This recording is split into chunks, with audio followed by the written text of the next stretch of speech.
বুঝার তৌফিক দান করুন সকলে বলেন আমিন। আরো জোরে বলেন আমিন। বলা একটা ডাক্তার তুই আল্লাহ আল্লাহ জোরে বলেন আল্লাহ আল্লাহ। এই যুবক ভাইরা হাজি সাহেব বাবা যারা তাহলে বাবা নজর নাই এক নজরে তাকায় থাকেন গো বাবা যাদের উপরে সম্পত্তি আছে যদি আমরা জাকাত আদায় না করি ওই ময়দানে বসারে আহারে সাকার নামক জাহান্নামের আযাব আপনিও সইতে পারবেন না আমিও সইতে পারবো না। আমার ওই সম্পদগুলা বলাইয়া আমার আল্লাহ কবরের ভিতরে চেক মারবে, আমার আল্লাহ বাক্সের ভিতরে চেক মারবে, আমার আল্লাহ পিঠের ভিতরে চেক মারবে, জাহান্নামের আগুনের ভিতরে জ্বালাইতে থাকবে। ওই মানুষগুলো চিৎকার মারবে আর বলবে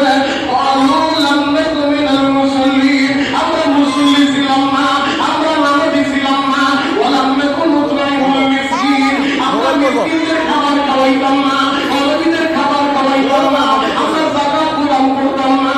এই জন্যই জাহান্নামের আযাব আজকে আমাদের সহ্য করতে হইতেছে। আমার যুবক ভাইরা হাজি সাহেব বাবাজিরা চোখের পানিতে আল্লাহর দরবারে দরখাস্ত দেন মাওলা আপনি আমাদের সবাইকে মাফ করে দেন। আপনার নবী বলছে যে রমজান পায়া জীবনের গুনাহ মাফ করাইতে পারবে না, তার ধ্বংস নিবার দোষে ধ্বংস হয়ে যাবে। ও দয়ার আল্লাহু আকবার। রমজান চলে যায়, রহমতের দিন চলে গেছে, মাগফিরাতের দিনগুলো দেখতে দেখতে শেষ হয়ে যায়। জানি না আপনি আমাদেরকে মাফ করছেন কিনা। আল্লাহ এই কবরের ভিতরে বৈশা আমাদের মুরব্বীরা তো দুনিয়ার মানুষের দিকে তাকায় দেয়।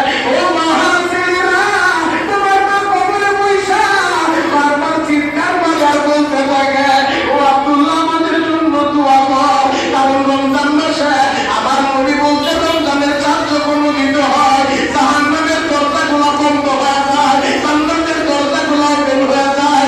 এরপরেও কবরবাসীরা কবরের ভিতরে চিন্তিত আর কয়েকদিন পরে তো তার কবরে যেন আবার ৯৯টা সাপ উপস্থিত হয়ে যাবে, আর মাত্র ১৬ দিন পরে আবার কার কবরে ওই জাহান্নামের আগুন দাউ দাউ করে চলতে থাকবে।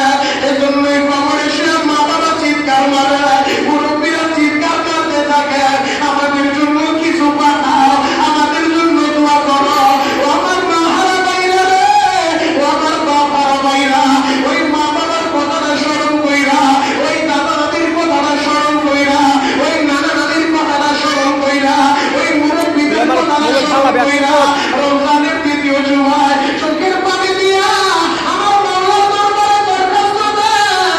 ও দয়াল আল্লাহ রমজানের খাতিরে যেমনি ভাবে তুমি আমার মুরব্বীদের কবরটা বন্ধ করে দিছো মালিকের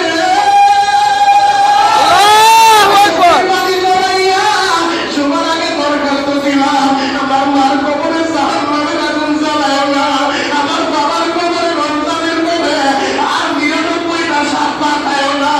আল্লাহ দুনিয়ার গরম সইতে পারি না, ওই জাহান্নামের আযাব কেমনে সহ্য করব।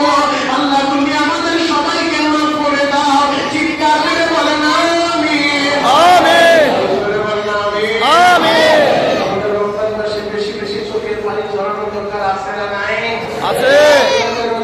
বেশি বেশি ইস্তিগফার করবেন, বেশি বেশি আল্লাহর কাছে ক্ষমা চাইবেন, আর শেষ 10 দিন বেশি বেশি পড়বেন আল্লাহুম্মা আজরিনি মিনান নার, আল্লাহুম্মা আজরিনি মিনান নার। আল্লাহ জাহান্নামের আগুন থেকে আমারে মুক্তি দাও। আর বেশি বেশি দোয়াটা করবেন রব্বানা আতিনা ফিদ দুনিয়া হাসানা ওয়া ফিল আখিরাতি হাসানা ওয়া কিনা আযাবান নার। আল্লাহ আপনি আমাদের সবাইকে কবুল করেন, সকলে বলেন আমিন।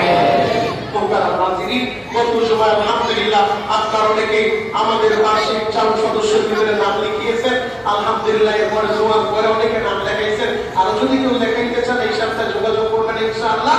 আর আপনারা বদরি ফান্ডে যারা প্রতি বছর ১,০০০ করে টাকা দেওয়ার জন্য ওয়াদা করেছিলেন নাম লিখিয়েছেন, ২০১৯ থেকে শুরু হয়েছে আলহামদুলিল্লাহ। ইতিমধ্যে অনেকে দিয়েছেন, আজকে জুমার নামাজের আগেও অনেকে নিয়ে এসেছেন, জুমার পরেও দিবেন। বছরে মাত্র ১,০০০ টাকা ৩০০ টাকা বদরি সাহাবীদের নাম অনুসারে মাত্র ১,০০০ টাকা দিয়া আপনি বদরি ফান্ডের একজন সদস্য হয়ে যাবেন।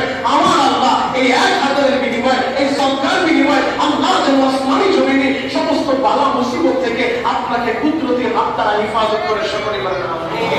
তার বদরের ময়দানে 313 জন সাহাবায়ে কেরামকে নিয়ে নবীজি গিয়েছিলেন। সময় যেহেতু অল্প, এজন্য আজকে আর বদরের আলোচনা